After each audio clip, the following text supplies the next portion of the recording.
Hello guys, this is Abhishek Pandey, teachers talk India. जैसा कि आप सब जानते हैं कि इस देश का पहला यूट्यूब पॉडकास्ट चैनल है जो सिर्फ एजुकेटर्स और टीचर्स के लिए बना है। और हमने अभी रिसेंटली अहो पुरुषिका अवार्ड शो भी करा जिसमें फ़ीमेल टीचर्स और फीमेल प्रिंसिपल थे। और ये इवेंट हमारा इतना ग्रैंड सक्सेस गया कि अहो पुरुषिका इस पूरे बड़ौदा में, पूरे गुजरात में इसी शब्द से फेमस भी हुआ और इसी अवार्ड से भी फेमस हुआ। तो मैं सबको थैंक यू बोलूँगा कि जो अवार्डीज़ थे और जो इस इवेंट में आए।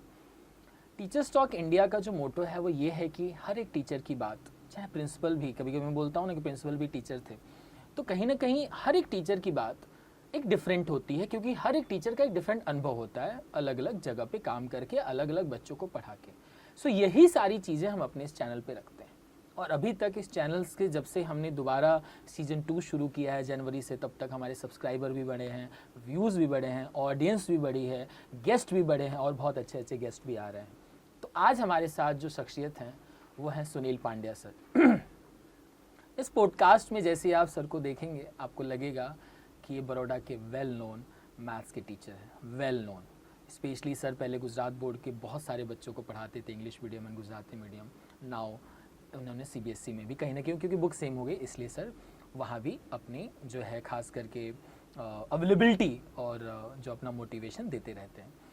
तो sir thank you so much, मतलब सुनील सर, इस पॉडकास्ट चैनल पे आने के लिए आपका बहुत बहुत स्वागत है सर। पहले तो सर मैं आपको बोलूँगा कि अपना थोड़ी सी कुछ चीज़ें अपने बारे में बताइए, उसके बाद से हम क्वेश्चन आंसर शुरू करें। जी, thank you so much for inviting me Abhishek Pandey ji for teachers talk. And आपने ये जो चैनल चालू किया है, बहुत ही शुभकामनाएं आपके साथ, और पूरे बड़ौदा नहीं, पूरे गुजरात नहीं, पूरे हिंदुस्तान में कुछ टीचर्स के नाम पे कुछ इनिशिएटिव हुआ है। जी। तो आप बहुत अच्छे मुकाम पे पहुंचेंगे, ऐसी हमारी आपको शुभकामनाएं। थैंक यू सर जी। तो सर प्लीज़ अपने बारे में सर कुछ चीज़ें बताइए, उसके बाद से हम क्वेश्चंस लेंगे सर। जी सर, भगवान ने मैंने पृथ्वी पर जो भेजा है ऐसे ना एक्सपेरिमेंट भेजा है। जी सर। कि मैं बहुत पहले स्टार्टिंग में जॉब किया। I was in computer line. जब किसी को कंप्यूटर का कुछ पता ही नहीं था, तब मैं उस लाइन से मेरी शुरुआत हुई। वो कुछ 10 साल मैंने उसमें निकाले। उसके बाद मैं आउट ऑफ इंडिया जाना चाहता था, लेकिन कुदरत की इच्छा थी कि एजुकेशन लाइन में आपकी सेवाएं देनी है। उसके बाद मैंने 10 साल बिजनेस किया, और उसके बाद मैं जब 2001 में एजुकेशन लाइन में जब आया, तो मुझे जो ये लाइन से ब्लेसिंग्स मिले, पैसे तो बाय प्रोडक्ट हर जगह मिलते हैं, लेकिन ब्लेसिंग्स जो इस लाइन से मिले, उसके लिए मैं बोलता हूँ कि ये लाइन ऐसी है कि जो आपको दिखेगी नहीं, लेकिन वो बहुत कुछ आपको देके जाती है। और मैंने शुरुआत की थी गुजराती मीडियम से, क्योंकि basically I have done 11th-12th from Gujarati medium. तो मेरे जो गुरु थे उस टाइम, तब मुझे 11th-12th का इतना ज़्यादा पता भी नहीं था, लेकिन श्री पीएस पटेल साहब जो बड़ौदा के अंदर ऐसे टीचर माने जाते थे कि उसके यहाँ एडमिशन मिलना ही इतना मुश्किल था, लेकिन he was man of principle, और उन्होंने जो एथिक्स और प्रिंसिपल सिखाए वो आज भी हम उसको फॉलो कर रहे हैं। क्या बात है। और अभी वो उनका परफेक्शन आमिर खान जैसा था हर काम के अंदर। तो वो कोई भी चीज़ करते थे, आज भी वो जो स्पिरिचुअल लाइन में हैं तो उसमें भी वो परफेक्शन से काम करते हैं। तो उन्होंने जो मैथ्स सिखाया, फंडामेंटल मैथ्स, वो बेसिक मैथ्स मुझे पूरा रिकॉल हो गया। जब मैंने पढ़ाई की थी वो टीचर्स बहुत अच्छे थे, तो वो सब हमें लगता है कि हम भूल गए, लेकिन वो कहीं ना कहीं हमारे सबकॉन्शियस माइंड में होता ही है। तो वो रिकॉल होने के बाद मुझे फंडामेंटल चीज़ें पता चली। फिर उन्होंने बोला कि आपका इंग्लिश अच्छा है तो आप इंग्लिश मीडियम के बच्चे को भी गाइड करो, गुजराती मीडियम के बच्चे का सीख के। तो मैंने शुरुआत की स्लोली एंड ग्रेजुअली, 4-5 बच्चे से जो शुरुआत की थी। मुझे एक चीज़ पता चल गई थी कि अगर आप कोई सिस्टम डेवलप करते हो और बच्चे को उस तरीके से आपको काम लेना है, उनसे करवाना है प्रेम से, कई बार स्ट्रिक्ट भी होना पड़े, लेकिन वो सिस्टम अगर बच्चे ने इम्प्लीमेंट कर दी तो रिज़ल्ट आना तय है। मैथ्स सब्जेक्ट यूनिवर्सली बहुत ही अच्छा है, और हर एक को कोई ना कोई तकलीफ़ें होती है, तो there are some reasons behind it. और उस मैथ्स को इतना आसान बना दिया था उन्होंने।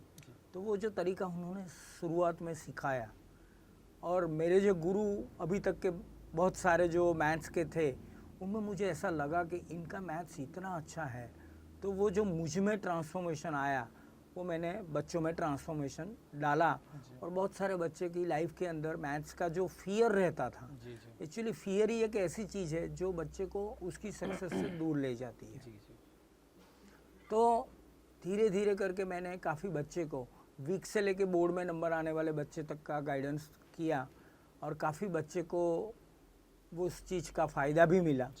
लेकिन स्लोली एंड ग्रेजुअली मैं उस चीज़ के ऊपर आया कि भाई इंडिया लेवल पे जो कंपटीशन है, और उस कंपटीशन के अंदर अगर आपको टिकना है तो कॉम्पिटिटिव एग्ज़ाम का आपको नॉलेज होना चाहिए, और उसको कैसे क्रैक किया जाए। इसलिए मैंने 2007 टू 2014 अर्जे विजन में एज ए टीचर और as a management person join किया। और वहाँ पे हम स्कूलों के अंदर जो प्रोजेक्ट्स लेते थे, स्कूलों के अंदर उस टाइम गुजकेट का बहुत ही इम्पोर्टेंट रहता था, और गुजकेट में बच्चों के मार्क्स बहुत कम आते थे क्योंकि तब तक वो नेगेटिव मार्किंग का एनालिसिस सिस्टम्स आ चुका था। और उस ज़माने में तो मैथ्स बायो दोनों थे, लेकिन धीरे धीरे वो मैथ्स और बायो का अलग अलग लोग निकलने लगे। तो स्लोली एंड ग्रेजुअली मैथ्स के बच्चे कई बार ज़्यादा और कई बार कम होते थे, लेकिन मैथ्स क्यों लेना है और मैथ्स से आप क्या क्या अपॉर्चुनिटी में जा सकते हैं, उसका काफ़ी कुछ नॉलेज मैंने बहुत सारे लाखों बच्चों को दिया। और उनसे फ़ायदा वो हुआ कि उनको मैथ्स क्यों लेना, वो वाई उनका क्लियर हुआ। और कैसे पढ़ना है उसके सिस्टम तो हम बताते ही थे, तो उससे उनके मैथ्स के अंदर काफ़ी इम्प्रूवमेंट हुए। और 2014 से 2018 तक मैं कॉन्सेप्ट स्कूल का जो काफ़ी स्कूलों के अंदर, क्योंकि बहुत सारी जगह ये ट्रेंड शुरू हुआ और बहुत सारी जगह कोचिंग और स्कूल दोनों में बहुत सारे बच्चों का टाइम जाता था। तो एक नई चीज़ चालू हुई जिसका नाम था कॉन्सेप्ट स्कूल, और उसमें स्कूल और कोचिंग एक ही जगह होता था। उसमें फ़ायदा वो हुआ कि वो जो रिमेनिंग टाइम है वो उनको प्रैक्टिस करने का टाइम मिला। आपने कोई भी टीचर ने बहुत अच्छा पढ़ा दिया, टीचर सब अच्छे ही होते हैं, लेकिन हर एक टीचर की खूबियाँ अलग अलग रहती है। तो वो टीचर ने जब पढ़ाया, अगर आपने प्रैक्टिस नहीं किया उस चीज़ के लिए, नंबर ऑफ आवर्स नहीं दिए, तो आप वो सब्जेक्ट की गहराई में नहीं जा सकते। और मोती ऊपर नहीं होते, मोती गहराई में ही होते हैं। तो अगर मैथ्स की गहराई में आप जाएंगे तो ही आपको पता चलेगा, और उसके लिए खुद आपको सेल्फ स्टडी करके सेल्फ स्टडी का टाइम देना पड़ता है, प्रैक्टिस करनी पड़ती है।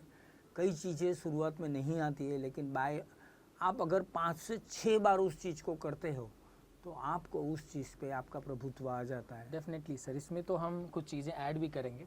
जी। तो सर आपने अपनी पूरी जो अभी तक के अपने बारे में जो भी सर थोड़ा सा बताया हमारे व्यूअर्स को, उसमें हम एक पंचिंग लाइन से शुरू करते हैं कि सर कौन से साल से शुरू हुआ था ये आपकी? 2001 से चालू। 1 से शुरू हुआ, 24 साल हो गए, 25वां साल चल गया। सो सर 2001 में ये आपने जर्नी शुरू करी, एंड 25वें साल में सर ये क्वेश्चन के थोड़े से सर शॉर्ट जवाब चाहूँगा, फिर हम लेंदी वाले पे आएंगे कि कितने 1000 या कितने बच्चे सर अप्रॉक्स इस 25 साल की आपकी जर्नी में आपसे सर ट्रेंड हुए होंगे?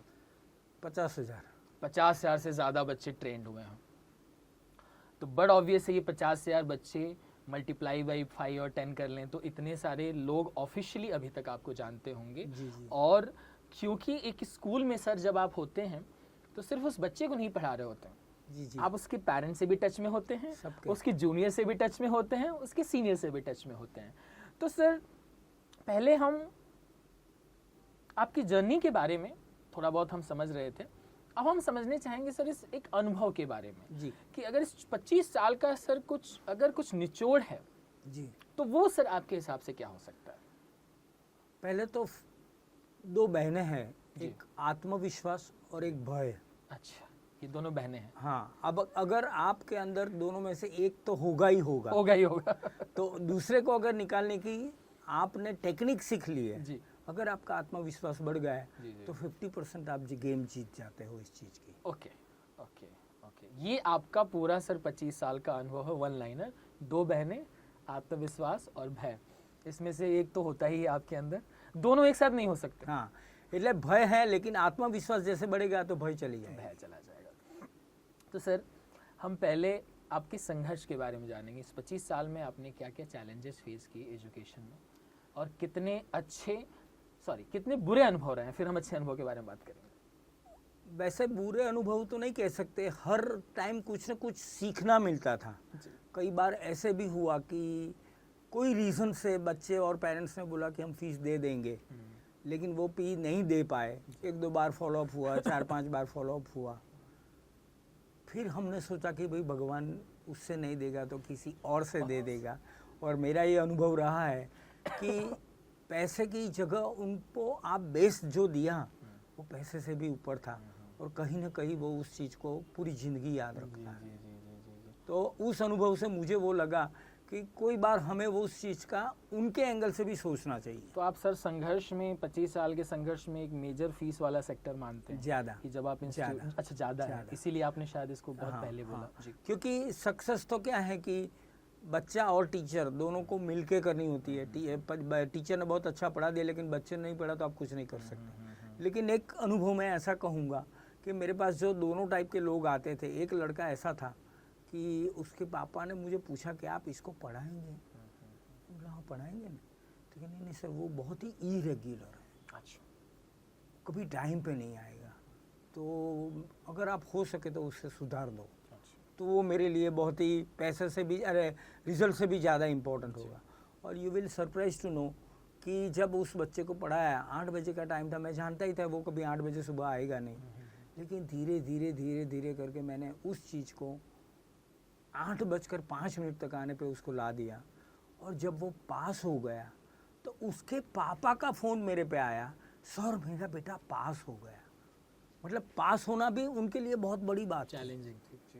और एक बहुत बड़े डॉक्टर का जो लड़का था वो 12th साइंस फेल हुआ था। जब मैं गया तो मुझे उन लोगों ने बोला कि आप इसको मैथ्स पढ़ाएंगे? मैं कहता हाँ पढ़ाएंगे। तो कि नहीं वो 3 टीचर को भगा चुका है। अच्छा, भगा चुका है? वो भागे नहीं है, भगा चुका है।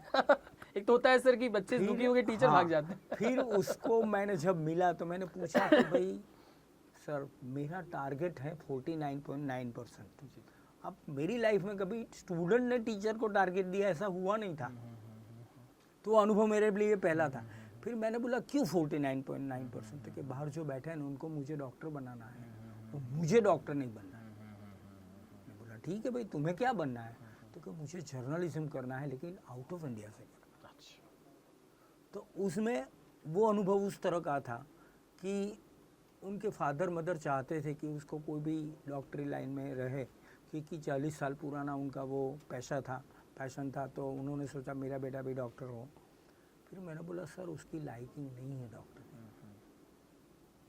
उसकी लाइकिंग है जर्नलिज्म, क्योंकि जर्नलिज्म तो हम नहीं बेच सकते हैं। मैंने बोला ट्राई तो करें, you will come to know कि भाई वो बच्चा बाहर जाके इतना अच्छा पढ़ा कि यहाँ कोई डॉक्टर जो कमाता है उससे भी ज़्यादा उसने अर्निंग की, और he citizen is of that country. क्या बात है सर, क्या बात है। मतलब हमने थोड़ी इच्छा उसकी पूरी करने दी तो हो गया। तो मतलब ये बच्चों के अंदर जो पोटेंशियल होता है वो टीचर और समाज के लोगों को और माँ बाप को वो समझना पड़ेगा कि उसके अंदर की नींव क्या है। अंदर का अपना टीचर, अंदर का टीचर को जगा के वो बच्चे को कहाँ पहुँचना है वो जानना पड़ेगा और उसके ऊपर काम करना पड़ेगा। उसकी बहन बहुत इंटेलिजेंट थी, मैंने बोला आप गलत घोड़े पे दाव लगा रहे हैं, बेटी को डॉक्टर बनाओ। तो वो बोलते कि बेटी तो डॉक्टर बन के शादी करके चली जाएगी। तो मुझे लगा कि ये पढ़ाई का क्या मतलब? सर ये on the camera, I hope कि आपको दिख रहा है। ये कहने का मतलब वो है कि बच्चे के अंदर जो पोटेंशियल था जी, वो मैंने जब जाना तब मुझे लगा कि ये एक हमारी टीचर की ज़रूरत होनी चाहिए कि बच्चे को समझे। तो सर ये कुल मिला के एक संघर्ष आपने महसूस किया, कुछ ऐसा संघर्ष कि सर जो आपको लगा कि इसने आपको सिखाना, तो ठीक है सर ये पॉजिटिव नोट में हम बोल सकते हैं, जिसने आपको नुकसान पहुंचाया किसी भी रूप में? कोई ऐसा इवेंट बताइए। એટલે वैसे तो नुकसान उसको नहीं बोला जाता, लेकिन हम ऐसा बोल सकते हैं कि जब आप किसी चीज़ से अटैच हो जाते हैं ना तब डिटैच होना बहुत मुश्किल है। एग्जाम्पल, हम एक कॉन्सेप्ट स्कूल के अंदर थे तो अब दूसरी कॉन्सेप्ट स्कूल में जाना था, तो वो बच्चे को उसी टीचर से पढ़ना था। ओके। अब टीचर और बच्चे को लेके तो कैसे जाए, लेकिन हमें ऐसा करना पड़ा मजबूरन। तो उसमें संघर्ष बहुत आया और उसमें ऐसी ऐसी चीज़ें बनी कि पूरे बड़ौदा को पता चल गया अच्छा। कि ये स्कूल के टीचर और बच्चे के साथ दूसरी स्कूल में चले गए, अच्छा, बच्चा भी साथ में चला गया। चला गया। लेकिन उसमें भी बच्चों का हित था, इसलिए ये किया। लेकिन उसमें संघर्ष बहुत हुआ, घर से भी काफ़ी सुनना पड़ा, लोगों को भी बहुत कुछ सुनना पड़ा। जीत हुई वो अलग बात है, लेकिन उस संघर्ष में वो आपके मुझे लाइफ का बहुत टर्निंग पॉइंट था। ये सब इधर का उधर हो गया, पूरा चक्र घूम गया 360 डिग्री। मतलब कि वो ऐसी इवेंट थी कि पूरे बड़ौदा को उस चीज़ का कुछ बोलना ही नहीं पड़ता, सबको पता था। सबका पता चल गया। बराबर है सर। तो मुझे लग रहा है ये काफ़ी अच्छा वाला था स्ट्रगल और पॉजिटिव नोट में। सर मैं अब कुछ मुझे बड़ौदा में कॉन्सेप्ट स्कूल और रियल स्कूलिंग में बड़ा चल रहा है, कुछ सवाल sir out of the box जाके पूछूंगा। उम्मीद है कि सर आप इसका आंसर ना देना चाहें तो मत दीजिएगा।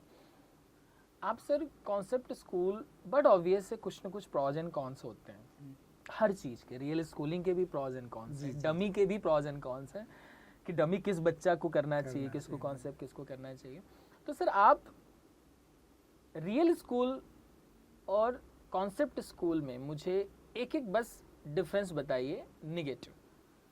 जी, उसमें ऐसा है कि अगर वो कॉन्सेप्ट स्कूल में जाता है ना, तो उसकी जो इनहेरेंस अभी तक जो अटैचमेंट स्कूल का था और नेचर जो प्ले खेलने का मजा था वो खत्म हो जाता है। ठीक है, तो अंदर का बच्चा वहाँ मर जाता है, क्योंकि उसको एक टारगेट और दिया जाता है कि तू ये कर, तो ये करना है तुझे। एंड रियल स्कूलिंग में सर नेगेटिव चीज़ क्या है? रियल स्कूल के अंदर ऐसा है कि उसको जहाँ एजुकेशन का लैंडमार्क चाहिए तो वो खेलने जाएगा तो उस चीज़ से वो वंचित रह जाएगा। मतलब ये दोनों, क्योंकि वो रेस है, रैट रेस में। मैं इस आंसर को बहुत अप्रिशिएट करूंगा सर, आपने बहुत बैलेंस्ड आंसर दिया है कि इससे किसी को कुछ भी अजीब ना लगे, बुरा ना लगे। इसलिए सर कि दोनों का फायदा गैर फायदा दोनों है, जी जी, लोग सब जानते हैं। जी जी, लेकिन हम उस चीज को क्यों एम्फेसाइज करें? जी जी जी, वो उनके ऊपर छोड़े, उनको क्या लेना है। जी जी। नहीं सर, बीइंग अ होस्ट कुछ सवाल ऐसे होते हैं जनरली हर, क्योंकि जी जी, मैं हर एक पॉडकास्ट में हर गेस्ट को वही बोलता हूँ कि पूरा पॉडकास्ट गुडी गुडी नहीं होगा, कुछ ऐसी बात जरूर होगी कि जो समाज तक आनी चाहिए, बोलते हैं बिहाइंड द सीन। एब्सोल्युटली। तो सर 25 साल की यात्रा में सर कितने बड़े ऑर्गेनाइजेशन हैं जिनके साथ आपने काम किया? अगर उनका नाम नहीं लेना चाहे तो सिर्फ नंबर बता सकते हैं, कितने ऐसे? 2 बड़े ऑर्गेनाइजेशन के काम किया। एक बायो का बहुत फेमस इंस्टीट्यूट है आरजे विजन, और दूसरा आईआईटी आश्रम जो मैथ्स का माना जाता है। मतलब कि दोनों के साथ काम करने के बाद मुझे एक चीज़ पता चली कि दोनों की स्पेशलिटी है दोनों चीज़ों में। अच्छा, और लोग चाहते हैं उसका भी, there are reasons behind it.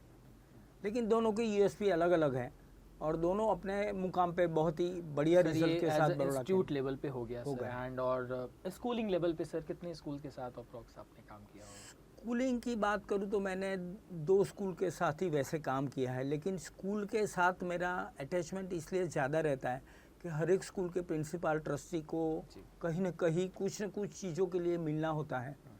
तो उनको कहीं ना कहीं से टीचरों के साथ, क्योंकि बड़ौदा में साइंस के जितने टीचर, मैं जब उस टाइम पे बड़ौदा के अंदर कॉन्सेप्ट स्कूल की शुरुआत थी, मैं उस टाइम के जो टीचर थे वो नामी टीचर के साथ एसोसिएट था, जिससे मेरा नाम बहुत जल्दी लोगों के टिप्स पे आ गया। पांड्या और बहुत पांड्या सर के नाम से बहुत सारे लोग टीचर भी जानने लगे थे मुझे। जी जी जी जी। और कई ऐसे भी आते हैं कि कई प्रोजेक्ट हो तो हमें भी बोलना। जी जी जी जी, तो वो तो सर आपके, तो वो हम अपॉर्चुनिटी भी बच्चे के और टीचर को दोनों को देते थे। सर तो कहीं ना कहीं ये हो गई।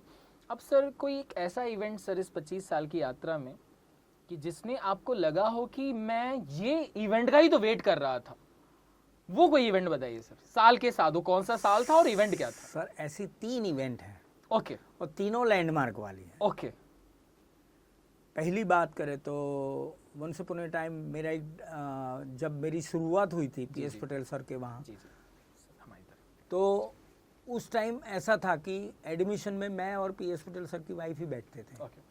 तो उसमें ऐसा होता था कि वो लोग 1 मंथ के लिए फ़ी नहीं लेते हैं, लेकिन मेरिट लिस्ट बनाते थे। अच्छा। और on the basis of merit वो एडमिशन देते थे। क्या बात है। और अपने गांव के लोगों को, कास्ट के लोगों को सपोर्ट करने के लिए 2-4 सीट रखते थे। लेकिन बड़ौदा के बहुत नामी धारा सभ्य से लेके अच्छे अच्छे लोगों की चिट्ठी उनके ऊपर आती थी। अच्छा। कि मेरे बेटे को आप एडमिशन दे देना। क्या बात है। कि मेरा रेफरेंस से ये आएगा, लेकिन he was the man of principle कि इसको मैं एडमिशन दूंगा तो कोई अच्छा बच्चा रह जाएगा। लेकिन एक इवेंट ऐसी थी कि वो लड़का बोलते कि मैं डोर पे खड़ा रह के पढ़ूंगा, लेकिन आप मुझे एडमिशन दो। वो रूरल एरिया का बच्चा था। तो मैंने सर को रिक्वेस्ट किया कि सर इस बच्चे को आप प्लीज़ एडमिशन दे देना, तो उसकी कैरियर वो हो जाएगी, क्योंकि वो बहुत ही आपसे अटैच है। और जब नीट पहला आया तब हमने सेमिनार रखा था एक MS यूनिवर्सिटी का साइंस कैंपस में। तो हमने नहीं सोचा था कि ये नीट के एग्ज़ाम के लिए इतने सारे लोग पहले आ जाएंगे। PMT होता था। हाँ, इसलिए वो जब नीट इंट्रोड्यूस हुआ और वो बीच में जो कुछ सिटी से जो ट्रांसफॉर्मेशन हुआ, तो इतने सारे लोग आ गए। उसको एड्रेस करने के लिए साइंस फैकल्टी के फर्स्ट फ्लोर पे हमें डीजे रख के पेरेंट्स और टीचर बच्चों से बात करनी पड़ी थी। और इट वाज मोर देन 5000 लोग। क्या बात है सर, क्या बात। और it was a very miracle. Which year, sir? और कौन से दैट साल? ईयर आई थिंक से 2008 होगा। दूसरा सब जब मेरी आया कि अक्षर पब्लिक स्कूल के अंदर ड्राइंग कंपटीशन रखा था, तो वो नई स्कूल थी, तो हमने सोचा कि भाई 1000-2000 बच्चे आ जाएंगे, लेकिन इतने बच्चे आ गए कि 1.5 किलोमीटर दूर पार्किंग रखा। 1.5 किलोमीटर तक लोगों का पार्किंग ये था। दूसरा इवेंट है सर। हाँ, वो दूसरा इवेंट है। और उसमें इतने सारे बच्चे आए। अब छोटे छोटे बच्चे का जो मैनेजमेंट करना पड़ा, उसमें हमें नई चीज़ें चिल्ली मिले। एक बच्चा जो नहीं मिल रहा था, तो उसका पेरेंट्स बोलते तुम्हें कुछ भी पैसा चाहिए तो मैं दे दूंगा, लेकिन मेरा बच्चा ढूंढ के लाओ आप। तो अब हमें पता चला कि कोई इवेंट करना आसान है, काम नहीं है। लेकिन इस इवेंट में कुछ ऐसी चीज़ें बने। अब वो बच्चा मज़े से खेल रहा था, अच्छा। लेकिन हमने सोचा ही नहीं कि वो उस जगह पे जाके वो बैठा होगा। तो ऐसा भी इवेंट होता है। और थर्ड इवेंट मेरा ऐसा ड्रीम था कि मैं जहाँ 5-7 साल काम करता हूँ तो कोई ना कोई लैंडमार्क खड़ा होता है। तो मैंने सोचा कि ये इंस्टीट्यूट का कोई नई जगह पे ऐसा इंस्टीट्यूट बने कि जो एक ही एट ए स्ट्रेच 10,000 स्क्वायर फीट का हो, और बहुत सारे इंटीरियर के साथ ये एक अच्छा सा इंस्टीट्यूट, जैसे नेक्सा मॉडल बोलते हैं, अच्छा। ऐसा इंस्टीट्यूट बना। तब मुझे एक संतोष हुआ जी, जी। कि हम अगर डिटर्मिनेशन, स्टूडेंट था सर। वो IIT आश्रम का एक ब्रांच जो आसना रोड खोला, अच्छा अच्छा अच्छा। वो इतना बढ़िया, अच्छा। और लोगों ने बहुत सपोर्ट किया। और इस इवेंट का मैं ऐसा बोल सकता हूँ कि अगर आप सबकॉन्शियस को कोई ड्रीम देते हो, तो भगवान तक वो बात पहुँचती है और ड्रीम रियलिटी में ट्रांसफ़र होता है। ये इसका संदेश है। तो सर 3 आपके बड़े इवेंट रहे हैं सर। इस पूरे सेगमेंट में टीचर्स का थोड़ा सा सम्मान जी, कहीं ना कहीं कम तो हुआ है। कुछ उनकी गलती है, कुछ सिचुएशन की, और थोड़ी बहुत सोसाइटी की।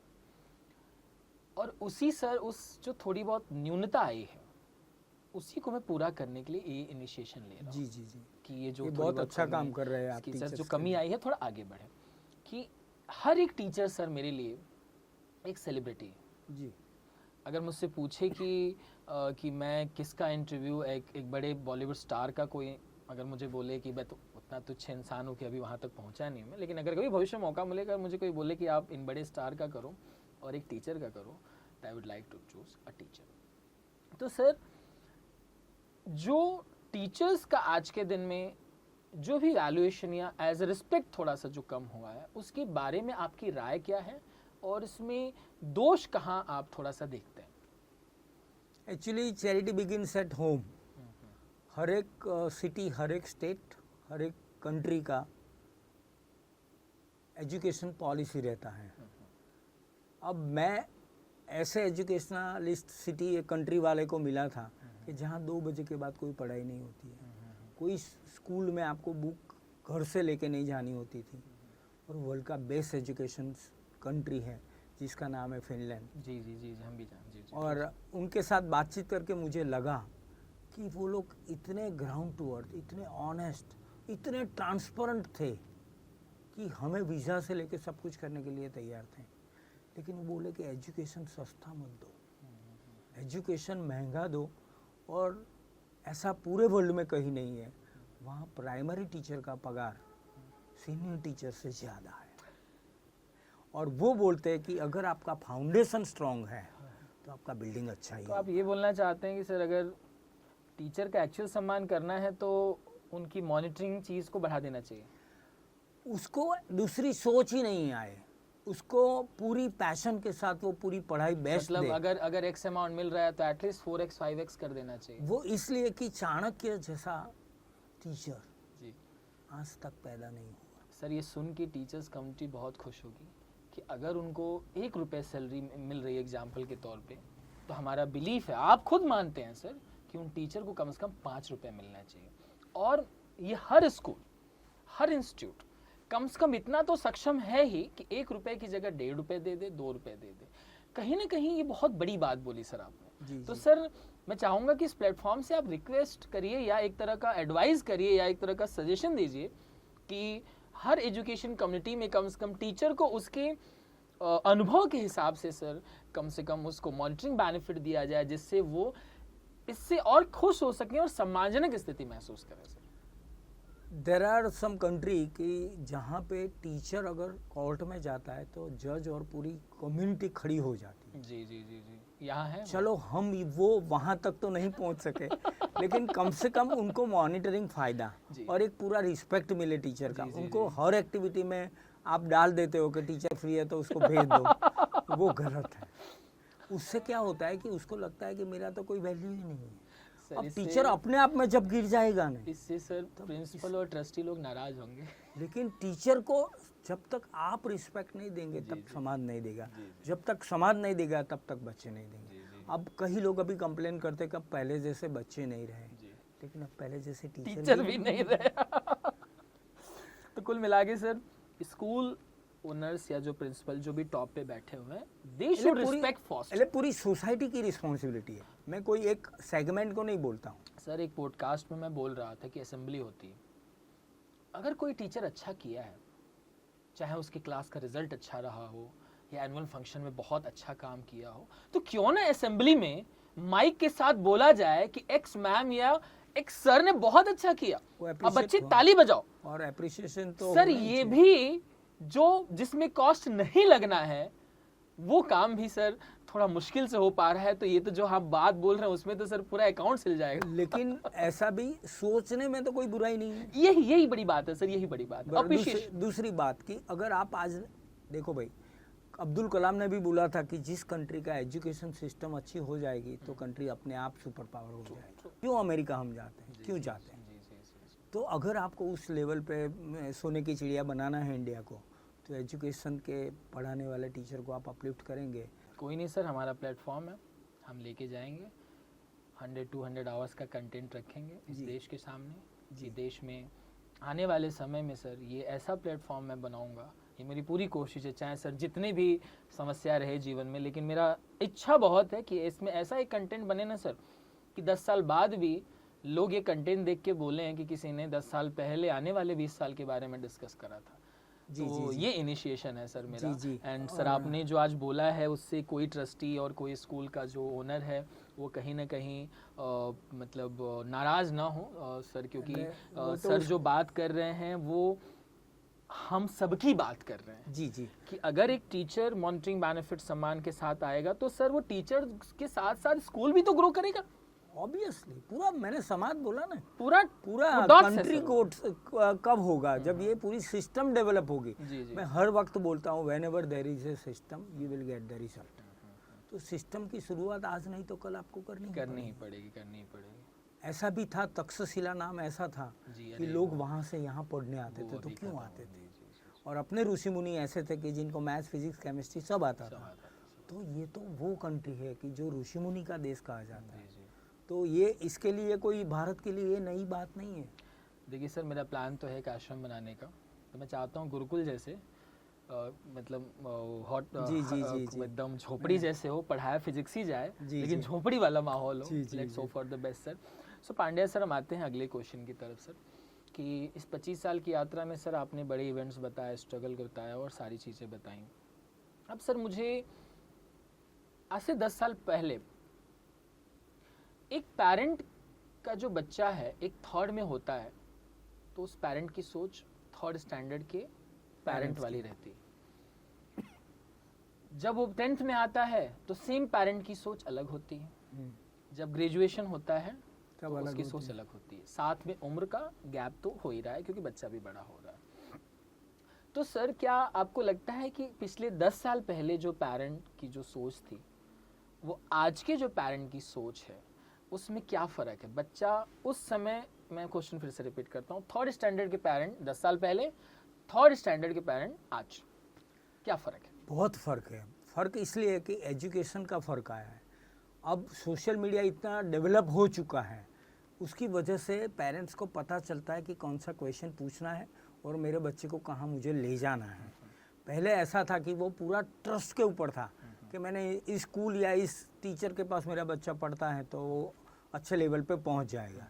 अब उसको वो चेक भी करना पड़ता है क्योंकि दुनिया रिजल्ट देखती है, और उस लेवल पे लाने के लिए उसको 3rd स्टैंडर्ड के पेरेंट्स को क्या चाहिए, वो स्कूल को, टीचर को और पेरेंट्स को समझ के वो बच्चे के ऊपर काम करना पड़ेगा। ज़्यादा जागरूक सर मेरे हिसाब से वो 10 साल पहले वाले 3rd के पेरेंट थे, क्योंकि वो जितना टेक्निकल दूर थे ना उतनी समझ उनकी बहुत अच्छी थी।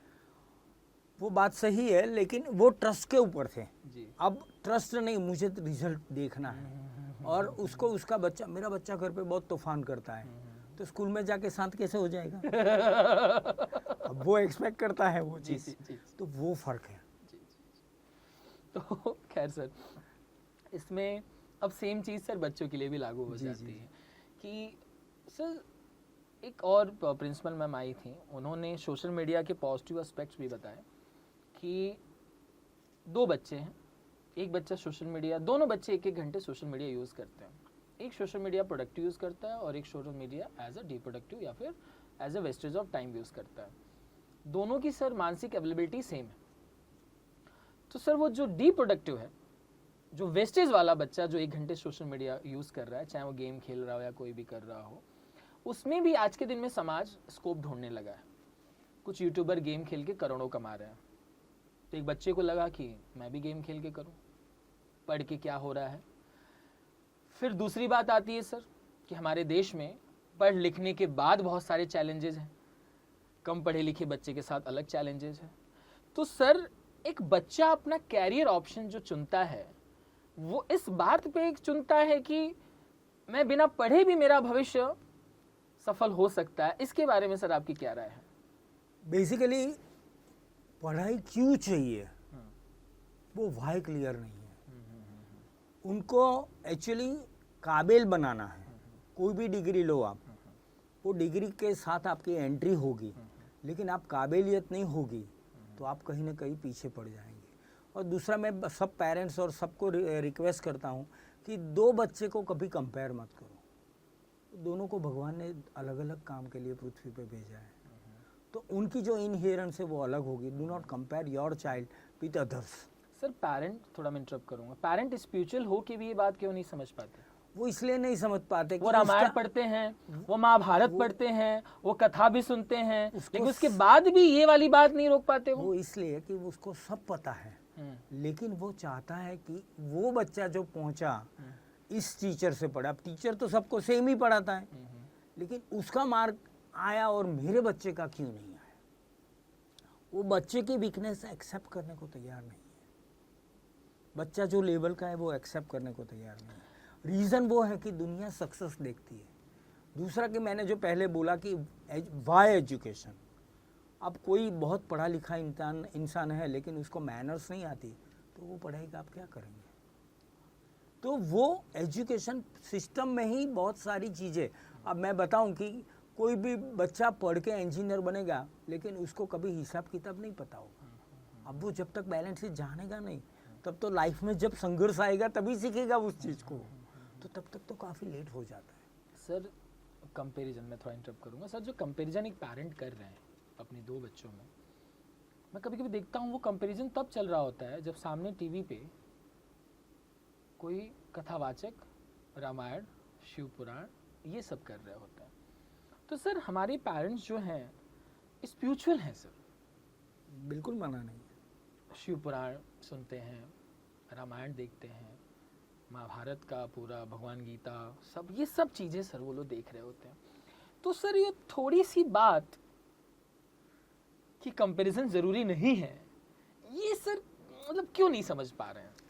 वो इसलिए नहीं समझ पा रहे सर कि कथा तो बहुत सारे लोग अटेंड करते हैं, कथा सुनना और कथा उतारना ये उसमें दोनों काफी फर्क है। यही मैं तब से सुनना चाहता था आपके मुख से, जी, जी। क्योंकि सर हम दोनों थोड़ा स्पिरिचुअली जुड़े हुए हैं, तो जी, हमको उस जी, सेगमेंट जी। में भी लेके पहले आना वो पड़ेगा। वो जब तक आप प्रैक्टिकली उसका इम्प्लीमेंटेशन नहीं करेंगे, जी। चीजें सब पता है आपको। कथा सुनने तो कितने सारे लोग जाते हैं, लेकिन जैसे ही बाहर निकले सब तो हो वो गया। अपनी उसमें आ जाता है। नहीं सर, हमारा देश तो देखिए सर सनातनी देश है, सभी लोग आगे बढ़ रहे हैं और ये बहुत अच्छी बात है। तो सर ये संतों कहीं का ना- देश है। जी जी, संतों का देश है। तो सर हम अब जो बच्चा ऐसी सोच रख रहा है कि कम पढ़ लिख के भी हम पढ़े लिखे से ज़्यादा सफल हो सकते हैं, ऐसी सोच के लिए आप क्या बोलेंगे? नहीं, वो कोई प्रॉब्लम नहीं है। देखो, हर कोई डॉक्टर इंजीनियर बनेगा तो दूसरी चीज़ों में कौन रहेगा, और अभी तो अपॉर्चुनिटीज इतनी खुल गई है, तो ऐसा कोई जरूरी नहीं आर्ट्स पढ़ के भी बहुत अच्छी जगह वो जा सकता है। True sir. और उसके अंदर जो टैलेंट है वही हमें समाज, टीचर और माँ बाप को देखना पड़ेगा। अब this is the duty of A school कि भाई वो बच्चे में क्या काबिलियत है उसका रिपोर्ट बना के उनको गाइड करो। सर ये फिल्टर होना अभी तक शुरू नहीं हुआ है, इसलिए NEP नहीं ने हुआ तो कि बोला अभी वो रेस में ही लगे हैं कि मेरे बच्चे का 90% क्यों नहीं, ये फिल्टर नहीं कर पा रहे हैं कि वो कहाँ वो काबिल है। कहाँ वो काबिल, उसकी काबिलियत को गाइड कैसे किया जाए, कैसे मोटिवेट किया जाए, और उसके ऊपर वो सक्सेस जाएगा, ऐसे कोई सोच ही नहीं रखता। सर मुझे लगता है कि फिजिक्स, केमिस्ट्री, बायो, मैथ्स पढ़ाने से ज़्यादा टफ काम तो ये है सर। ये है, बिल्कुल है। और नहीं, पहले क्या आपकी होना बात चाहिए कि सही वो- है कि जब तक पेरेंट्स एजुकेट नहीं होंगे तब तक उस चीज को बच्चे पे आप कैसे डालेंगे। जी।